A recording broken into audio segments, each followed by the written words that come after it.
Assalamualaikum warahmatullahi wabarakatuh. Nama saya ialah Ammar, saya adalah CEO Arba Travel. Hari ini saya akan berkongsi dengan anda semua mengenai leadership dan anak muda. We know ada kata-kata yang mengatakan bahawa anak muda adalah aset negara. It's a cliche, but cliche is a cliche because it's true. Dalam satu hadis yang saya teringat, guru saya mengajar bahawa tidak akan berganjak satu kaki seorang manusia di hari kiamat nanti sehingga dia ditanya tentang salah satu daripada 5 perkara. Salah satunya ialah masa anak muda dan bagaimana dia guna. So that's why this topic is super duper important. Kalau kita tidak melihat anak muda Malaysia bagaimana mereka menggunakan masa, maka kita akan kerugian, bukan sahaja di Malaysia, bukan sahaja di dunia, bahkan di akhirat. Dalam mengupas topik ini, saya akan berkongsi tentang 4 perkara, 4 sifat anak muda dan bagaimana mahu handle ataupun bagaimana mahu lead di sifat.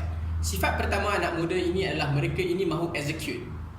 So leadership yang diperlukan untuk handle this kind of sifat anak muda adalah result oriented. Sebab itu kalau kita lihat anak muda ini, mereka ini tidak suka meeting.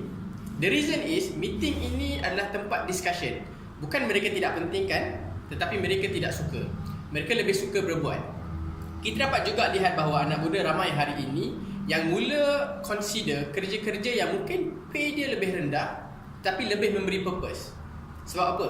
Kerana mereka mahu hidup dalam keadaan execute apa yang mereka mahu. So this is very important. Kalau kita menjadi leader kepada sebuah organisasi, company, institusi, NGO or anything, kita perlu ada sifat leadership yang result oriented. Tips yang ingin saya beri adalah build small success upon another small success. I think this is very important. Kalau kita tengok Al-Quran juga ada sebut fa'idha faraghta fansab. Ketika sudah habis atau ada al-faragh, ini masa kosong, vacuum, maka terus beralih kepada perkara seterusnya. Anak muda ini dia memang jangan biar mereka hidup dalam keadaan vacuum. Mereka harus sentiasa execute. So to build small success upon another small success ialah kita pecahkan. Sebagai contoh, if you have kalau NGO anda mahu KPI dia adalah untuk berdakwah kepada non-Muslim, targetnya adalah 10 orang non-Muslim tahun ini, maka pecahkan target itu kepada yang lebih kecil. If you have one target, capai kejayaan, raikan kejayaan tersebut, then move and move and move and move. Ramai orang saya lihat bahawa terutama yang lebih senior, cara mereka handle anak muda ini adalah dengan I want this KPI is a very high punya benchmark, is very good, but then kejayaan-kejayaan kecil itu mereka tidak raikan. Ini menyebabkan momentum anak muda itu lemah dan tidak dapat berterusan. Sifat anak muda yang kedua adalah mereka ini dynamic. Saya rasa ini banyak kita bincangkan. Anak muda ini kadang-kadangnya susah kita nak kawal mereka punya tenaga. Tenaga itu disalurkan kepada tempat yang mungkin merosakkan akhlak dan sebagainya. But then things yang we have to recognize ialah anak muda ini sentiasa dynamic. Jadi tenaga itu jangan disekat tetapi dialirkan. Seperti air sungai, jangan kita sekat, nanti dia melimpah. Ia perlu dialirkan supaya jadi smooth.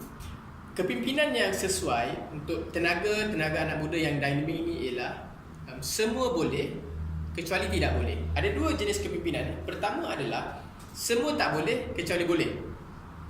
Nak buat apa-apa sahaja kena minta izin saya dulu, kena minta izin ketua dulu. So sifat kepimpinan ini tidak sesuai untuk anak muda.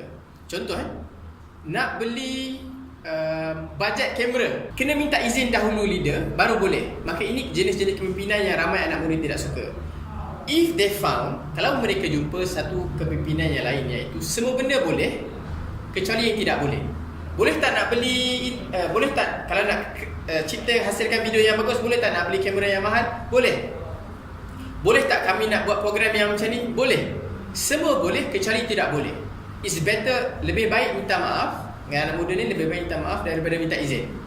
Ini perkara-perkara yang harus kita bugarkan dalam leadership kita, supaya nanti bukan saja dynamic mereka ini kita berjaya alirkan, dynamic ini kita akan turn into innovation.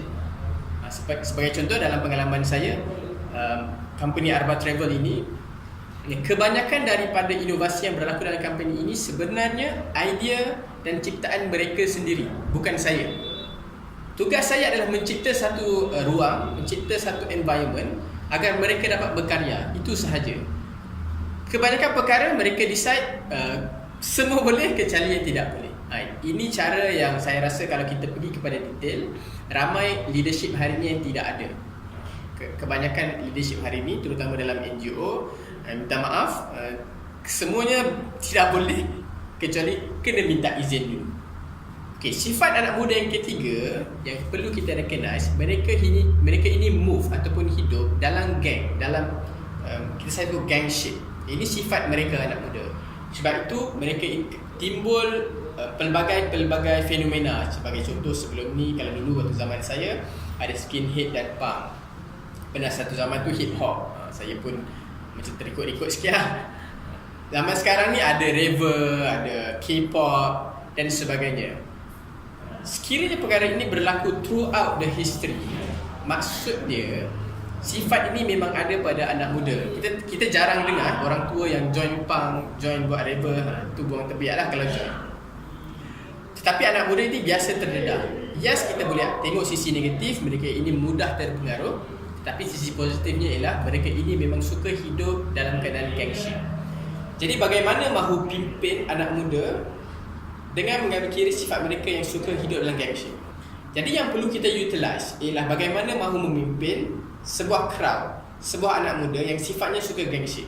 Ini yang kita perlu pimpin mereka dari sudut pertama, idea dan relationship.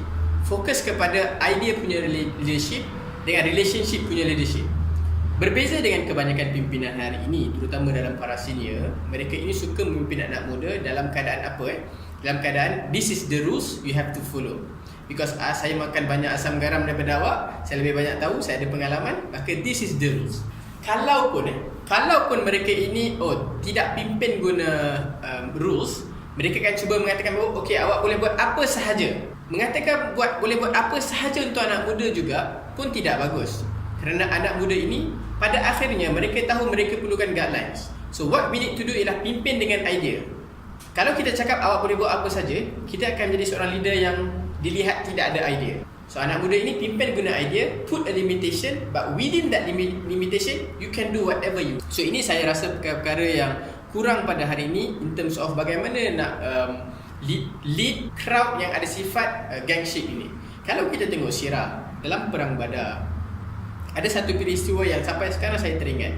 Saat pertama kali dikisahkan perkara ini kepada saya ingat rasa form 2 waktu tu, form 1, form 2, sampai sekarang saya ingat. Ini kisah mengenai Muaz dan Muawiz. Ketika Perang Badar, mereka mahu join, mereka umur 13-14. Mereka mahu join Perang Badar untuk membunuh Abu Jahal. Tetapi perang ketika itu dia tidak bolehlah kerana anak muda, kerana remaja, bukan anak muda, kerana remaja. Lalu dia minta kepada Abdul Rahman bin Auf, boleh tak kami perang? Boleh tak kami join? Tujuan kami satu saja, kami nak bunuh Abu Jahal. Dia kata kami ini sudah dapat izin daripada parents kami. Abdul Rahman Auf pun membenarkan. Lalu di dalam perang tersebut, otak mereka nak cari mana Abu Jahal. Maka mereka berjaya menjumpa Abu Jahal dan berlawan dan menentang Abu Jahal. Walaupun harga yang dibayar adalah Muaz ketika berperang dengan Abu Jahal tersebut, anak Abu Jahal Ikrimah datang dan membela ayahnya. Waktu itu Ikrimah masih lagi non-Muslim, lalu menetap tangan Muaz sehingga hampir putus. Memang salah satu sisi adalah kita boleh lihat banyak angle. Muaz dan Muawiz ini remaja yang matang sebelum usianya. Atau kita boleh lihat Muaz Muawiz ini sangat tinggi akidah dan imannya. Tetapi angle yang ingin saya bawa adalah Muaz dan Muawiz ini sangat mudah terdedah dalam keadaan Islam sedang berperang dengan bukan Islam dalam konteks Perang Badar. Mereka ini begitu eager. Kerana apa? Kerana ada gangship. Kalau dalam istilah Said Qutb ini Jilul Farid. Mereka ni Jilul Farid, sebuah generasi Quran yang unik, Jilul Farid. So ini adalah perkara yang perlu kita utilize anak muda. Bina NGO kita, bina organisasi kita ini, bina institusi kita, bina company dalam keadaan ada gangship. So if you want to do that, kena ada idea, kena build upon relationship. Hubungan saya dengan awak bukan hubungan saya atas awak bawah, tapi kita ada hubungan leadership gang. Nah, ini satu kepimpinan yang satu soft skill yang tak ramai orang yang buat, terutama di Malaysia. Sifat anak muda yang keempat adalah mereka pada akhirnya mahukan self-interest. Ada sifat self-interest, mahukan sesuatu daripada apa yang mereka perbuat.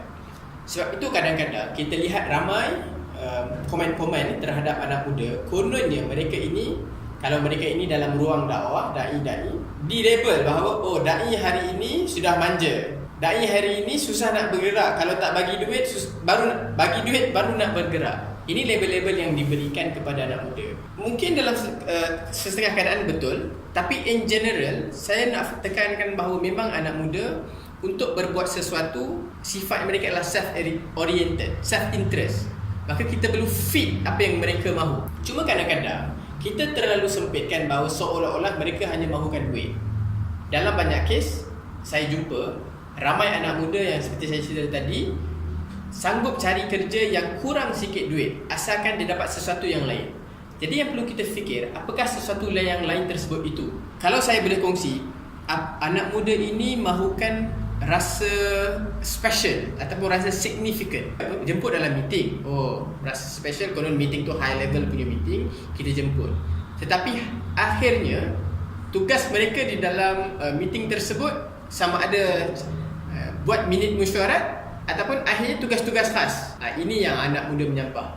Jadi kalau kita mahu lead mereka, perlu bagi significant, impactful position ataupun accountability.